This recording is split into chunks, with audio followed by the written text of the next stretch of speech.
मैं engineer Anil Kumar Singh RBS polytechnic Bijpuri Agra में lecturer civil engineering में कार्य कर रहा हूँ। आज आपको आरसीसी जो कि फोर्थ सेमेस्टर में सेकंड ईयर में पढ़ाया जाता है उसका आपको लेक्चर ले रहा हूँ। और इसमें आप यूनिट 2 में लिमिट स्टेट मेथड का चैप्टर है और इसके जो मेन आधार हैं सीमांत अवस्था अभिकल्पन के जो मूल आधार हैं बेसिक्स हैं लिमिट स्टेट डिज़ाइन के, वो ये हैं कि पदार्थ की अभिलाक्षणिक सामर्थ्य जिसको कि आप कैरेक्टरिस्टिक्स स्ट्रेंथ ऑफ मटेरियल्स कहते हैं, ये स्मॉल एफ से प्रदर्शित की जाती है। कंक्रीट की अभिलाक्षणिक सामर्थ्य सभी जांच प्रतिदर्शों में समान नहीं होती है, इसमें कुछ भिन्नता अवश्य पाई जाती है। किसी पदार्थ की अभिलाक्षणिक सामर्थ्य या विशिष्ट सामर्थ्य वह मान है जिसकी पुष्टि 95% जांच प्रतिदर्श टेस्ट रिजल्ट में अवश्य करें और केवल 5% जो है मतलब फेल हो, जो प्रतिदर्श अपना वो मान प्राप्त करने में विफल हो। उदाहरण के तौर पर यदि किसी पदार्थ की अभिलाक्षणिक सामर्थ्य 15 न्यूटन पर mm स्क्वायर है तो इसका तात्पर्य है कि जांच परीक्षणों में केवल 5% प्रतिदर्श के जांच परिणाम ही 15 न्यूटन पर mm स्क्वायर का मान प्राप्त करने में विफल रहेंगे।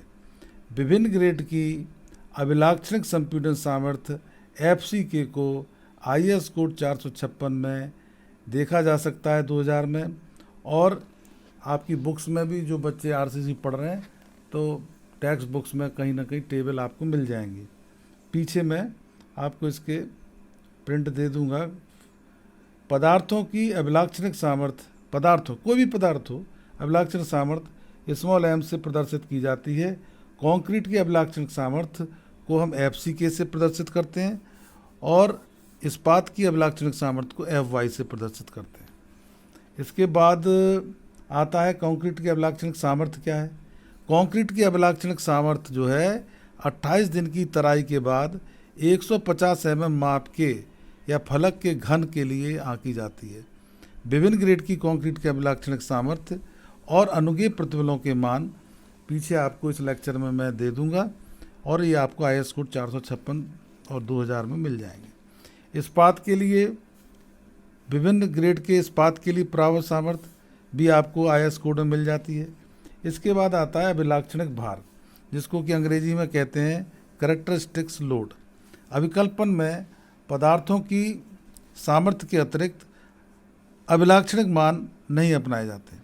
अभिकल्पन में पदार्थों की सामर्थ्य के अभिलाक्षणिक मान नहीं अपनाए जाते हैं। अभिलाक्षणिक भार IS कोड 875 से के अनुसार लेने होते हैं। इसके बाद जैसे कि आप वर्किंग स्ट्रेस मेथड में फैक्टर ऑफ सेफ्टी लिया करते थे, ठीक इसी तरह से लिमिट स्टेट मेथड में आप कैरेक्टरिस्टिक लोड निकालने के लिए या आपको अभिलाक्षणिक सामर्थ्य में आपको पार्शियल सेफ्टी फैक्टर इस्तेमाल करते हैं। अभिकल्प मान ज्ञात करने के लिए अभिलाक्षणिक मान को सुरक्षा गुणांक से भाग दिया जाता है अथवा गुणा कर लिया जाता है। सीमांत अवस्था विधि में ये जो गुणांक हैं इनको हम आंशिक सुरक्षा गुणांक या अंग्रेजी में पार्शियल सेफ्टी फैक्टर कहते हैं। और गामा m होता है पदार्थों के लिए आंशिक सुरक्षा गुणांक और गामा f होता है भारों के लिए आंशिक सुरक्षा गुणांक। गामा m होता है पदार्थों के लिए आंशिक सुरक्षा गुणांक और गामा f होता है भारों के लिए आंशिक सुरक्षा गुणांक।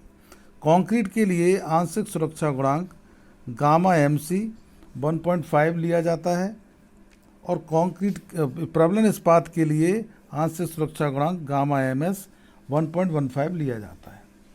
अब बात ये आती है कि इस्पात का सुरक्षा गुणांक कम क्यों लेते हैं। मेन बात यह है कि कंक्रीट का सुरक्षा गुणांक इस्पात से अधिक इसलिए रखा जाता है क्योंकि कंक्रीट उत्पादन की क्रिया खुले क्षेत्र में होती है और इसकी सामर्थ्य जो है अनेक कारणों से प्रभावित होती है। संगठकों की गुणता में अंतर हो सकता है। जो एग्रीगेट्स या जो भी चीज़ हम मिलाते हैं सीमेंट वगैरह, उसके जो एग्रीगेट्स हैं कंक्रीट के, उनकी क्वालिटी में अंतर हो सकता है, कॉम्पैक्शन में अंतर हो सकता है, क्यूरिंग में अंतर हो सकता है। इस वजह से जबकि इस्पात जो है फैक्ट्री में केवल नियंत्रित परिस्थितियों में बनाया जाता है, इसलिए इसकी सामर्थ्य में परिवर्तन की गुंजाइश नहीं रहती। कार्यकारी प्रतिबल विधि में आंशिक सुरक्षा गुणांक के स्थान पर सुरक्षा गुणांक लिए जाते हैं।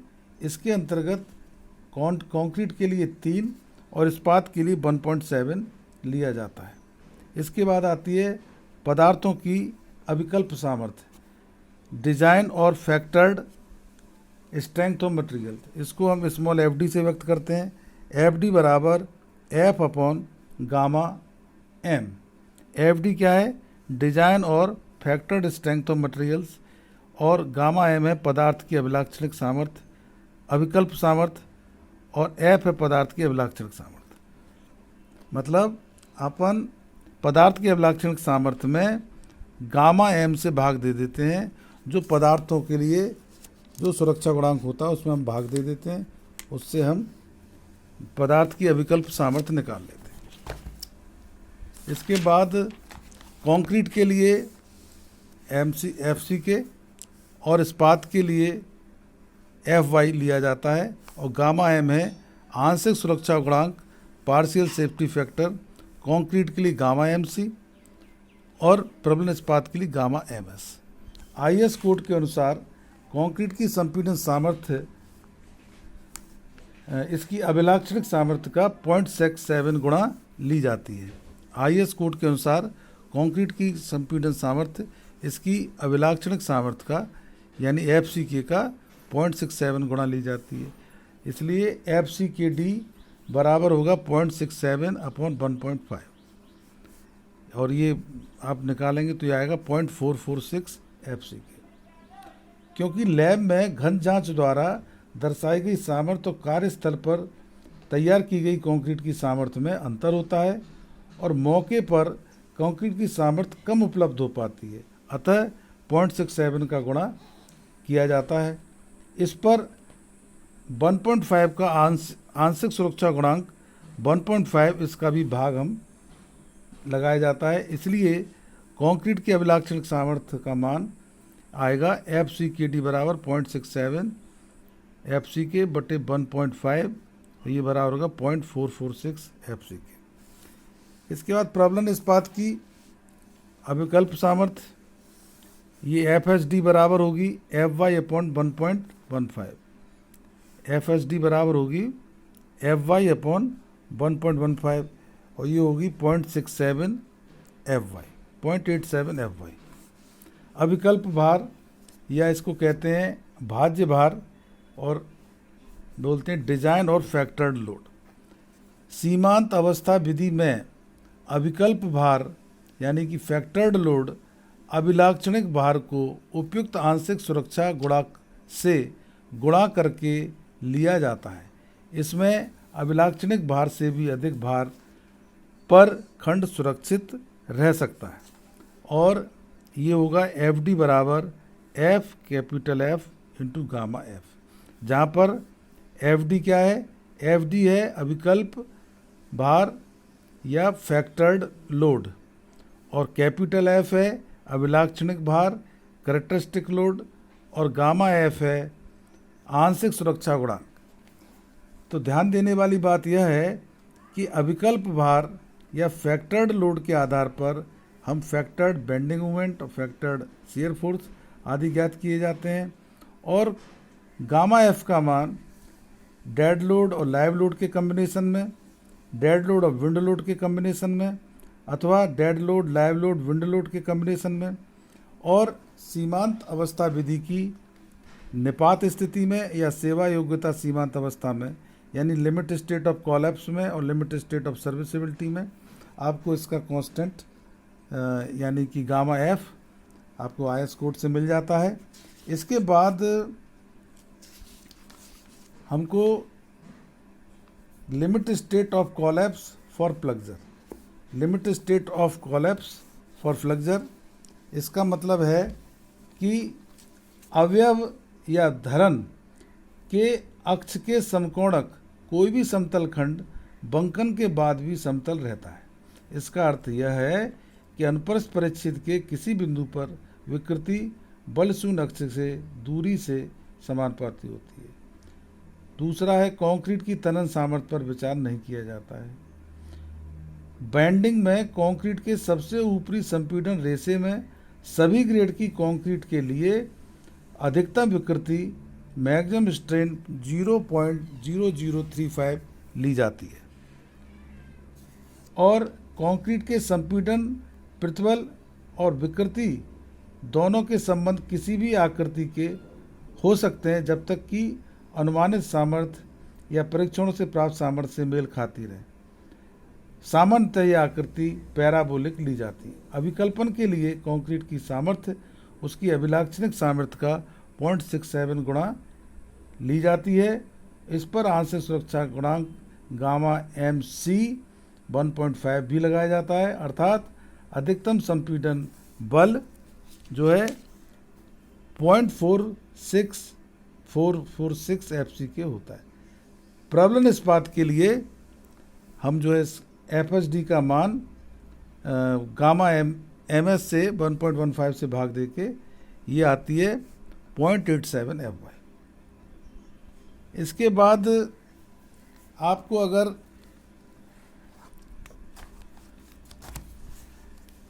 स्ट्रेस डायग्राम समझना हो, अब प्रबलित कंक्रीट के लिए आपको अगर स्ट्रेस डायग्राम समझना हो विकृति इस्पात में, तो उसको समझने के लिए अपन एक क्रॉस सेक्शन ले लेते हैं। क्रॉस सेक्शन में मान लीजिए ये जो है ये B जो है दिया हुआ है धरण खंड के चौड़ाई ऊपर की, और इसके बाद ये न्यूट्रल एक्सिस है और न्यूट्रल एक्सिस के ऊपर ये संपीड़न क्षेत्र है और इसमें जो है ये जो है तनन इस्पात डाला गया है। इसको कि अपन कहते हैं AST और इसको जो है यहाँ से यहाँ तक,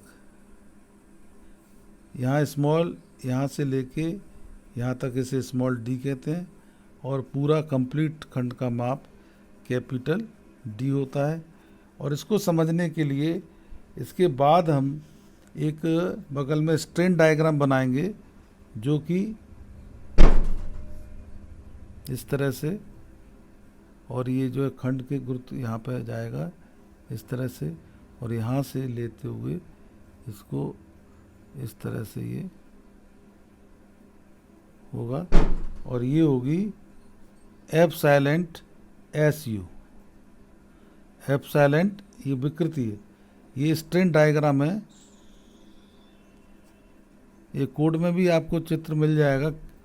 और ये जो है यहाँ पे जो है ये एप्सिलॉन, ये होगी एप्सिलॉन CU, इसका मान होगा 0.0035 और यहाँ पे होगा इसका मान, ये तो इधर पे है, और इसका मान होगा एप्सिलॉन CC और इसका मान होगा 0.002 और ये जो दूरी है यहाँ तक की दूरी ये होगी x2, ये दूरी होगी x2 और ये जो दूरी बचेगी न्यूट्रल एक्सिस से ये होगी x1, ये होगी x1 और ये पूरी दूरी यहाँ से यहाँ तक, ये यहाँ से यहाँ तक ये होगी XU। और एप्सिलॉन SU कितना होगा?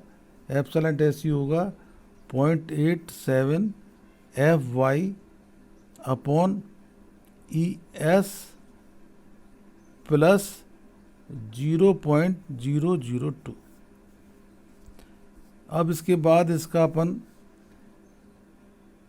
स्ट्रेस डायग्राम बनाते हैं जिसमें हम संपीड़न बल, तनन बल सब दिखाएंगे। उसको समझने के लिए अपन इसको ना यहाँ से यहाँ तक का एक ये वर्टिकल लाइन खींच लेते हैं और यहाँ से ये जो है ये बल TU कार्य करेगा और यहाँ पे ये यहाँ इतनी दूरी तक तो ये जो है अपना बल सीधा चलेगा, और इसके बाद ये इस तरह से सीधा नहीं है जी, पैराबोलिक शेप में होगा, और यहाँ पे ये बल काम कर रहा होगा CU, और ये जो संपीड़न के ऊपरी क्षेत्र में ये मान होगा 0.67 FC के बटे 1.5 सॉरी, तो ये बराबर हो जाएगा 0.446 FC के, राइट। और यहाँ पे ये एक आयत का रूप होगा इस तरह से, और इसकी जो दूरी होगी ये SC, और यहाँ पे है ये D पॉइंट है, और ये पॉइंट है O। तो ये जो दूरी होगी ये होगी 0.43 XU, ये वाली 0.43 XU, और ये दूरी होगी 0.57 XU, और टोटल कितनी होगी XU। तो ये 0.43 XU यहाँ से यहाँ तक, ये यहाँ से यहाँ तक 0.43 XU, और ये वाली होगी 0.57 XU। और ये जो दूरी है, ये जो काम कर रहा है C बल, ये काम कर रहा होगा Y बार नीचे, और इसका मान होगा 0.42 इंटू XU। अभी इनको निकाला जाएगा थोड़ी देर में, और इसमें पहला क्या होगा, CU का मान आएगा 0.36 FC के XU इंटू B, और सेकंड TU का मान निकलने वाला है 0.87 FYAST। कैसे निकलेगा अभी बताते हैं। इसके बाद ये प्रतिबल ब्लॉक का क्षेत्रफल निकालना पड़ेगा। तो परवलयाकार भाग के लिए ये जो x1 गहराई है, ये वाली यहाँ से यहाँ तक, इसके लिए विकृति आरेख अगर अपन लेते हैं तो ये बल शून्य अक्ष की दूरी के समानुपाती होता है। फॉर एग्जाम्पल विकृति आरेख कैसे बनेगा, विकृति आरेख होगा, विकृति आरेख बनाने के लिए क्या करेंगे, विकृति आरेख बनेगा इस तरह से, और ये C, और ये जो है यहाँ पे ये होगी O, और यहाँ से गुजर रही होगी NA, और ये होगा C, ये D, और ये मान हो जाएगा DA, ये B, इसका मान होगा एप्सिलॉन CU, और ये होगा एप्सिलॉन CC, और ये दूरी होगी, टोटल दूरी क्या होगी, ये दूरी होगी XU, और ये दूरी होगी X2, इतनी दूरी क्या होगी, ये दूरी होगी X2, और ये दूरी होगी X1। और अब क्या करेंगे, इसको निकालने के लिए दो समरूप त्रिभुज आपके हो गए, दो समरूप त्रिभुज हो गए। एक तो हो गया OCB, तो यहाँ लिखेंगे विकृति आरेख समझने के लिए, विकृति आरेख में समरूपी त्रिभुजों, एक तो OCB और वह ODA में क्या होगा, एप्सिलॉन CU अपॉन XU, ये बराबर होगा एप्सिलॉन CC बटे X1। अब इसका मान रख देंगे, ये मान होता है, एप्सिलॉन CU का मान होता है 0.0035, और इसका मान होता है 0.002, राइट। तो यहाँ पे लिखेंगे 0.0035 बटे XU, और बराबर होगा 0.002 बटे X1।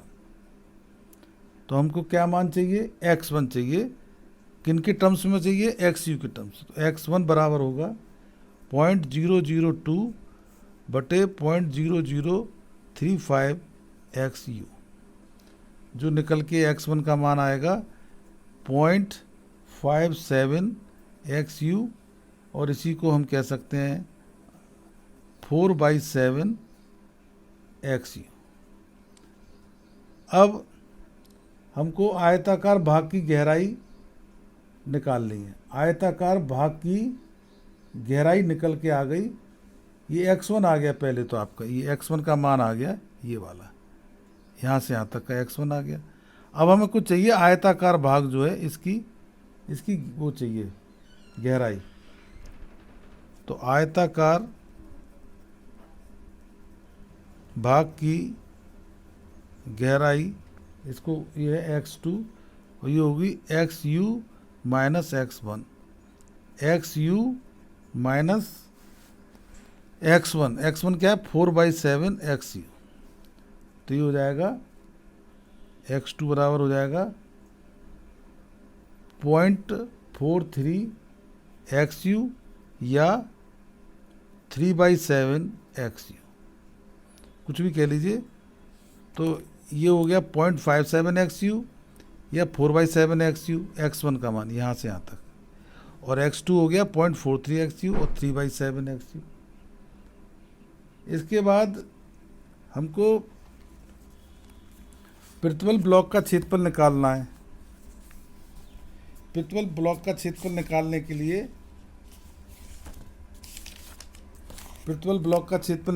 क्या करेंगे? प्रतिबल ब्लॉक का क्षेत्रफल निकालने के लिए यहाँ लिखेंगे प्रतिबल ब्लॉक का क्षेत्रफल। ये बराबर होगा परवलय भाग का क्षेत्रफल,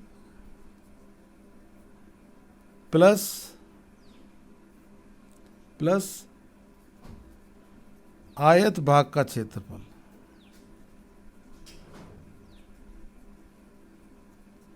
दोनों का जोड़। अब अपन को परवलय भाग का क्षेत्रफल निकालेंगे। पहला है परवलय भाग का, परवलयाकार भाग का क्षेत्रफल। ये बराबर होगा 2/3 इंटू 0.67 FCK अपॉन 1.5। ये स्ट्रेस डायग्राम में